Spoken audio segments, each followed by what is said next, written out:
Here's something nobody tells you about small kitchens. Painting them all white doesn't actually make them look bigger. In fact, if you pick the wrong white, you're making your kitchen feel smaller, colder, and honestly kind of depressing. And I know this because I just spent the last month analyzing what every major paint brand is recommending for 2026, and the advice has completely changed. So here's the thing about small kitchen paint colors. Most people think they know what to do. Paint it white, keep it light, don't use dark colors.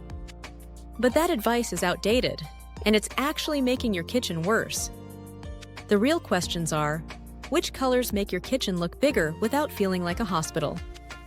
Can you actually use bold colors without closing everything in? And how do you avoid wasting hundreds of dollars on paint that looks amazing in the store, but terrible in your actual kitchen?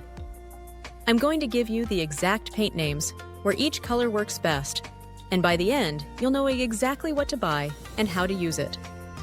Ready to upgrade your kitchen? Let's get started. Let's start with the color everyone gets wrong. So you're probably wondering, okay, if I shouldn't use regular white, what should I use? Because white still feels like the safest choice, right? Most compact kitchens use what's called a cool white or pure white. These are whites with blue or gray undertones. And while they look clean in the paint store, they come across as harsh in your actual kitchen. They show every smudge, they create this cold atmosphere, and they're honestly just boring. The 2026 trend is what I'm calling whisper white. These are creamy whites with just a touch of yellow or beige mixed in. One of the best examples is Benjamin Moore's Creamy White. Another solid choice is Sherwin-Williams Creamy SW7U12. Write those down. Why does this matter? Creamy whites still reflect light just like pure white, so you get that space-expanding effect. But they add warmth that creates a cozy atmosphere instead of a sterile one. They hide smudges way better too. They work perfectly with trending materials right now like lightwood, natural stone, and metal finishes.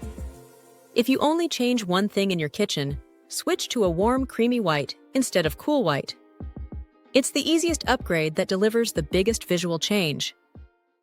Now let's talk about something that might surprise you. What if you actually want color in your kitchen, not just another shade of white? I know what you're thinking. I can't use color in a compact space. It'll close everything in. But that's only true if you do it wrong. And the color family taking over 2026 is blue-green.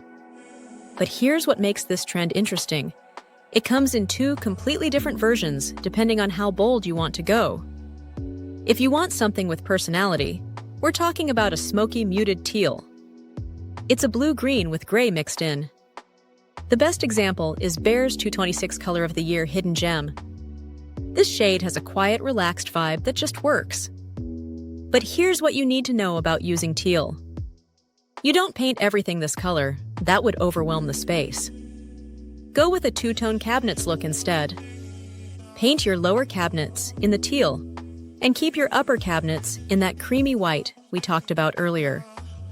Why does this work?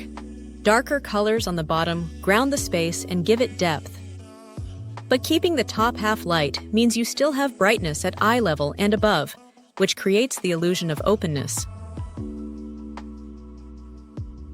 Your eye travels up to the light part, and that makes the ceiling feel higher than it actually is. Hidden gem on the lowers, crisp white on the uppers, warm brass pulls tying it together. It looked custom and expensive. The teal gave it serious personality without swallowing the whole room. That's the power of putting bold color in the right place. Now, if teal feels like too much for you, let me introduce you to the softer side of this trend. We're talking about sage greens. Think sage, eucalyptus, or what Valspar is calling sage slate, their color of the year. These are gray greens that naturally calm you down when you see them. Green connects to nature, so it automatically makes people to relax. But when you tone it down with gray, it acts almost like a neutral. Sage green looks beautiful with warm wood accents like light oak or walnut. And unlike teal, where you need to do the two-tone method, you can actually paint all your cabinets in sage if you want to. Both sage and teal are trending in 2026, and both will make your small kitchen feel way more interesting than plain white. Let's talk about the smartest choice if you're not sure what direction to go. It's called Greige, and it's having a huge moment right now. It lives right between gray and beige, warmer than one, softer than the other. And what makes it perfect for compact kitchens is that it's a chameleon. It looks different depending on the light, which gives you visual interest without needing to add anything else. So what are the best options for 2026? Sherwin-Williams has several winners. Accessible beige is one of their most popular neutrals because it leans slightly warmer without looking yellow. Agreeable gray is another favorite that sits right in that perfect middle zone. And their color of the year for the HGTV line is universal khaki. This one has a subtle green undertone that keeps it from feeling too flat or boring. If you prefer Benjamin Moore, Revere Pewter is the classic that designers have been using for years. It stood the test of time for good reason. Why does this work so well in small spaces? It's incredibly forgiving. It goes with almost everything you already own: wood floors, colorful backsplashes, stainless appliances. It reflects a lot of light, which is measured by something called LRV, or light reflectance value. But unlike plain white or gray, this neutral has way more depth and warmth, so your kitchen doesn't look flat or one-dimensional. If you want a safe bet that still feels fresh and modern, this is your answer.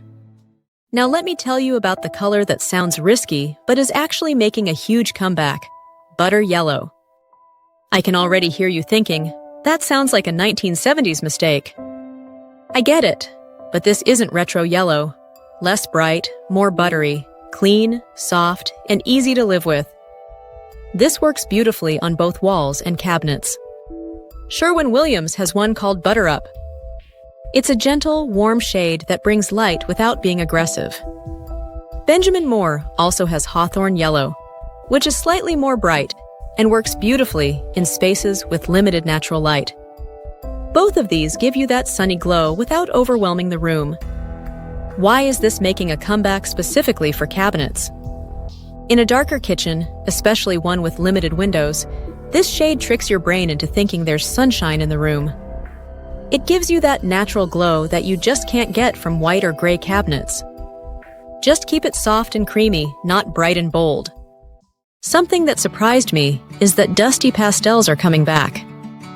But these aren't your grandma's pastels. Sherwin-Williams is calling this trend frosted tints, and we're talking about colors with gray mixed in, so they're not sugary or bright. These work beautifully on both walls and cabinets, depending on how much color you want to commit to. So which specific colors should you look at? Let me give you 3 that work perfectly in kitchens. First color shade is Watery. This is a soft blue-green that creates a coastal, breezy feeling without being too bold.